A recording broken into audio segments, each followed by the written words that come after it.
Thank you very much for that welcome, and I'm delighted to be here to talk to you about my perspectives of what we're seeing happening in the global capital markets at the moment. Look at some of the trends backwards and forwards and the implications of that for raising capital. And then I'll also turn to some of the more practical aspects from our perspective as accountants. We always get down into the detail about accessing that capital. I've put this slide up. It's not just to show our credentials in this space, but what I want to do is to just pick on one or two of these transactions that we've worked on and just highlight some of the features of that, which I think will be of interest to you in this audience. And I'll focus first on ENRC, which I was the reporting accountant actually on ENRC when it came to the market about almost now 3 years ago. First thing I'll say for that is just the timescales which are involved in taking such a private company from the emerging markets to the almost the pinnacle it was at that stage we were aiming for in terms of the standard. Took over 20 months to do that transaction. But it's a little bit of a sorry story now, I think, as most of you will be aware. And I think that the way in which this story is going to unfold over the next months, in terms of resolving the governance issues, the way in which the litigation with First Quantum also evolves, it could actually now be quite a defining moment, I think, for the London market in terms of its appetite for emerging market resource plays. So I think that is a story that people need to watch pretty carefully because it could have ramifications for all of us in this room. Regulators are watching it, investors are watching it, and particularly people like the FTSE Nationality Committee are looking pretty closely at what's going on.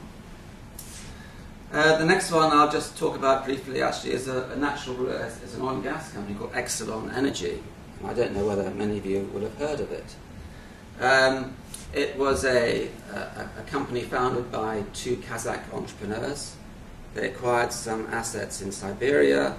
They had head offices in Almaty and Dubai.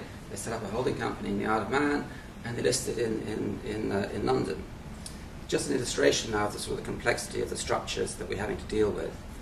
But the interesting thing here was the ambition of that company. Because when we looked at it, we started working with it, they said, yeah, they were targeting a value of between $400 and $500 million, but the ambition was to be a premium listed company. And they followed that ambition, and that's a pretty high standard when you think of where they came from, i.e. assets with no IFRS accounts, just Russian GAAP accounts, no concept of a group or a group structure. We brought that to market with that team in 6 months, actually, which is pretty quick. But the ambition, and when it came to market, they didn't qualify for FTSE index inclusion at that particular time. But they still said we needed that premium brand, and they used that premium brand to then do subsequent capital raisings and then dilute the major shareholders down to below 50%, and they then gained entry into the FTSE. They're now in the FTSE 250, and if you look at the movement in the share price over that period during which they suddenly became eligible for FTSE index inclusion, there was a considerable ramp up in the price. So you can see there the benefits of the ambition to go for something which is actually quite difficult and the benefits of that reaped. The other two are, again, ones which I've been involved with. I was reporting accountant on both of the Nat Rothschild cash shells. So Valar raising $1 billion for the mining, and now Valaris doing the same thing in the oil and gas industry. And actually that's sort of the ultimate I suppose articulation of what Daniel was just saying, trusting the management team. Yeah. So it's a management team going there, no really defined ideas, but you just give me $1 billion or $2 billion and just trust me as a management team to find the right idea. It's the opposite actually of what we're talking about in this room, which is you've got lots of good projects looking for capital, they're doing it the other way around. An interesting concept. It'll be interesting to see how that plays out now, because they're just doing their first deals, and whether that concept actually ultimately works. I think we'll be seeing over the next few months. But again, an interesting development in the market. So just coming back now to my sort of what we're seeing happening in the global capital markets at the moment, and how those impact resource companies. And if we now look backwards at the trends over the last, this is 8 years, we do expect IPO activity to continue. We are what we believe in the middle of what's typically a 5 to 8 year cycle. Yes, there are bumps along the road at the moment, but we do believe that ultimately the momentum is there with the projects that we're working on, and that we see that coming through. So ultimately, probably in the next 2 or 3 years, I think global IPO volumes will surpass those of the heady days of 2007. But the more interesting thing from our perspective, and we're watching very carefully, is really the growth of the Asian markets in this.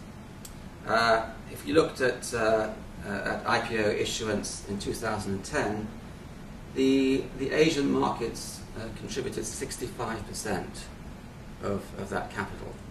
Yes, it's come down a little bit now, but the trend is undoubtedly there. And I mean, this is looking a little bit further into the future, but there was an interesting study which Goldman Sachs put out last November, just forecasting hypothetically how they saw the equity markets developing into the future. And they saw that potentially, by 2030, the market capitalization of Chinese companies could outstrip those of the US companies. Now, yeah, we're looking a long way into the future, but I think that is just indicative of the way the markets are going. Emerging markets, the ability of emerging markets to raise capital, I think will be there in a few years' time. It's not there now, but it must be there in, let's say, 5 to 10 years' time. I think we're all aware of this graph, which is coming back to the shorter term. Typically, IPO activity is pretty tightly correlated with the volatility in the market. And when volatility, this is the VIX index, is below 30, then that correlates with high IPO activity and when the windows are open. And you can see here the impact of the global financial crisis in late 2008. And then the impact that the Eurozone financial and sovereign crises have had in the second half of 2010 and presently now. And that has significantly disrupted a lot of IPOs. And so we've seen 150 IPOs cancelled or postponed globally in 2011. But from our perspective, the demand drivers are still there. So from a macro level, the demand drivers of capital being required to fund emerging market growth, leading to cross-border activity, privatization, spin-offs for capital investment and for shareholder value, they're all still there fundamentally in our view, and you can see that reflected in the mining space. Rusal, SR coming from Russia, India into London, privatizations, coal of India, Poland in Petronas, and then the spin-offs, African Barrick Gold, IRC, Statoil. I think the other interesting phenomenon is the secondary or dual listings. I mean, if you went back 15 or 20 years, typically you'd see the large companies doing domestic listings in London, Amsterdam, Deutsche in Frankfurt, and then doing secondary listing in New York. I think we're beginning to see really a fundamental shift there, that secondary listings now are going to look again east and onto Hong Kong. And we've seen the start of that. I mean, the dual listing of Glencore, Kazakh doing a secondary listing in Hong Kong, and Vale, again, going way outside their natural Americas and doing a secondary listing again in Hong Kong. So we see everything that's going on the macro level also being reflected in the natural resources sector. Again, if we look at, again, a good indicator of activity is global M&A volumes. PwC put out their latest global mining M&A survey. It was three weeks ago. It was actually launched in Mongolia, which indicates again the importance of the emerging markets. It was interesting because as that data was being assembled, we were right in the middle of the storm. So when we looked at the data to begin with, it all looked fantastic. Yeah? Deal volumes and values 10%, 25% higher than 2010, and if we were extrapolating that, it was going to be even bigger than, again, the boom years of 2007. But as the publication evolved, we became much more pessimistic, and we do think that it's going to be much more subdued in the second half of the year. So just to sum that up, IPO activity had returned very significantly in 2010 in the first half, but we saw signs of stress in the market, concerns over growth in the US and China, valuation pressure coming through. And essentially, I think at the moment, I think most bankers would tell you that the markets are essentially shut. But barring a major dislocation and shock in the Eurozone, which we hope can be seen through, we do expect that the markets to open again. And we are still seeing that in the projects that we're working on.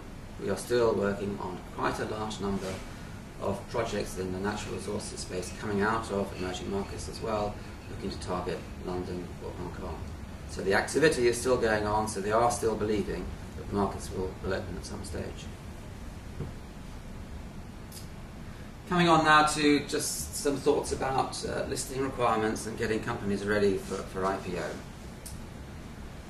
I think you'd all be aware, the road to an IPO is quite a tortuous one. Lots and a lot of things to think about, from the strategy of equity story, which assets are you going to list, restructuring your company, choice of market and the timing implications of that, and I'll come on to talk about that in a minute. It's interesting. Have you got the right resources, people, and management? Again, management is key to this. Appointment of advisors, especially your mineral experts.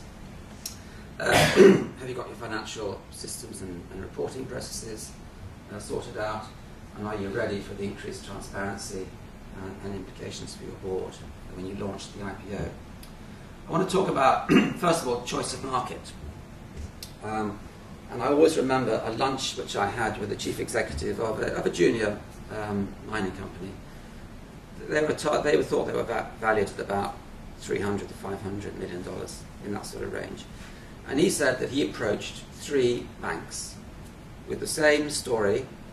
One was a big bulge bracket bank, another was a mid-cap, and the other one was a nomad servicing the end market. They all went away, analysed it, and when they came back, they all presented very coherently argued stories as to why they should go to TSX, main market, or AIM. So, the choice of which market, I would say, there's no science behind it, and I'll also discuss that a little bit further now. Essentially, for the international projects that we're working on, essentially the choice is realistically between London, the ASX, the TSX, and now increasingly Hong Kong. And the question is there a real difference between each of those? And I think the London Stock Exchange was here yesterday, selling the merits of London. And I think London has, over the last 5 years, really been very active targeting natural resources. They put a lot of effort into marketing. And actually, as an exchange, they have a lot going for them. They also have the biggest choice of platforms. So you have the choice of AIM, standard GDR, standard equity, and premium. And that offers a lot of choice, just depending upon the maturity of the company. But if you look at it, essentially we basically say that London is a good fit for most companies. ASX and TSX is largely for the smaller to mid-cap, and then you then run out of liquidity, and then you need a bigger platform. For Hong Kong, largely large-cap companies, but you have to have, for Hong Kong, I think, the China nexus and the real direct connection with the China story, rather than the indirect one through the commodity boom. In terms of the commodity focus, I think the story is that they're all pretty broadly spread. Yes, there are some, you can identify some niches, particularly, let's say, some of the more obscure precious metals are very good in the TSX. And coal is one of the hot commodities at the moment, and I think there is, again, a feeling that Hong Kong and the London Stock Exchange are probably the best exchanges for those sort of commodities. But essentially, again, you will find somebody that's willing to tell you a story that there is a good fit on most exchanges. So we're quite often engaging now, because of the different advice that people are being given, particularly from the bankers, on how do we help articulate this conundrum. You know, how do you try and present at least a story to your investors, your management team, your shareholders, as to where you're deciding to list. And yes, you can do quite a lot of analysis in that top left corner about the market itself, but ultimately it's really all about the profile and the fit. You know, where are you? Where's your analyst coverage? Where's your investor base? What's the fit with you as a company? Where are your peers? And then in terms of what's the stage of development, which then correlates with size, and again, size also correlates to the choice of market. But there are other things to think about as well, you know, of which regulation can be a key driver. You know, can you really do a premium London IPO, or are you actually prepared to also subject yourself to the continuing obligations of that regime? The other thing which we're increasingly being asked about is index inclusion, and the banks are constantly talking about index inclusion. You must do a premium listing, you must get yourself to drive the liquidity and value. And yes, it is, I think, increasingly important, and I've just told you the story about Exelon. But I think the FTSE Nationality Committee are becoming increasingly concerned about the natural resources companies which are coming into London. We are advising on lots of them, and they are they're going as far as just putting our UK PLC holding companies with no substance at all in the UK and making them tax resident overseas. Either, for example, SR is got a UK PLC but is actually tax resident in the Pacific. Fresnillo is UK PLC. They've probably got 4 or 5 people here in the UK. They're actually tax resident back in Mexico. So these sort of structures are being created artificially just to fit in and get this index inclusion. And I'm not sure how long that's actually going to last.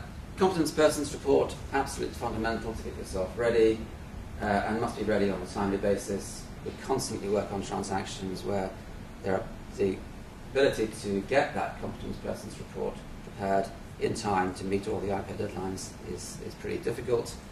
It doesn't just feed into the equity story or into the cash flows, but it's important from us as accountants. It does drive some of the accounting decisions which are being made. And some other important considerations. Clearly, the competent persons report is top of that. But the other questions that we often ask are, you know, will your rights to the underlying assets and will your licenses stand up to the additional scrutiny of being a public company? Because the risks that public investors are prepared to run are different to private. What's your policy going to be on sustainability, environmental issues, health and safety?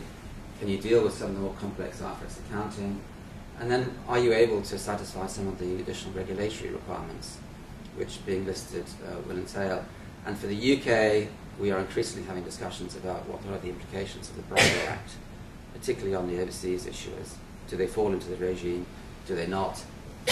Pretty unclear actually for some companies, and in that case, how ready should they be on listing to satisfy the requirements?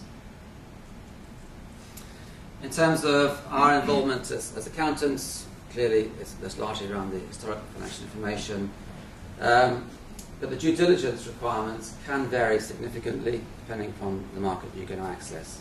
So AIM, standard, premium, very significant differences. I know that a lot of companies will dismiss historical financial information because they're either as development or exploration companies. Nobody looks at your financial information. Right, so, but it's a pretty fundamental thing, and we quite often find that it becomes a bit of a gating item because they haven't put enough effort into getting that straight pre-IPO. So I think to summarise this canter through our view at the moment, I think that we do believe the pipeline is pretty strong at the moment. Whether that will come through in the next 6 months or 12 months, I think is the open issue. Yes, we are working on many projects, but we are beginning to see a little bit of sign of sort of delay and signs that that's moving now into Q2 next year or even into Q3. But it will come through, I think, at some stage, because fundamentally the drivers are in place. That capital has to be raised, and there are investors out there that are looking to invest. And in terms of decisions around the IPO process, have you started your planning? Are you really ready? Have you really determined which market is suitable for you? And are you up to date with your competent persons report? So thank you very much. Thank you very much indeed for quite an eye-opening presentation. Are there any questions? I have one very, very quick question, and that is, given that you were saying that there's a cyclical nature to the IPO markets of maybe 7 or 8 years, where in that cycle would you say is the most lucrative point to launch an IPO? It's obviously not right at the moment. Well, I mean, what we would typically see actually is the quality goes down. I mean, it's a bit like any boom cycle. The better ones will be out there early, and then the ones which are more, have a bit more sort of flaky will come out at the end because they're just riding the wave. So it depends where you think you are on that spectrum. And if you're a great company with a great story and a sensible valuation, then I think you can go at any time. But if you haven't got a great story, then you need to ride that wave and be there probably at the end of that cycle. Any other questions from the floor? Please. I noticed you didn't do a comparison with the US markets either. No, I deliberately, because I'm from an international perspective. Yes, they're great, and a lot of great domestic companies investing in natural resources, but we don't see a lot of appetite when we go in to talk to, particularly in the emerging markets, to do listings in the US. So our conversations are typically only about TSX, ASX, Hong Kong and London. And is that reason because of the Sarbanes-Oxley rules, or? I think it is, yeah. Any other questions from the floor? Okay, in which case we'd like to thank Clifford Tompsett once again. Thank you very much indeed.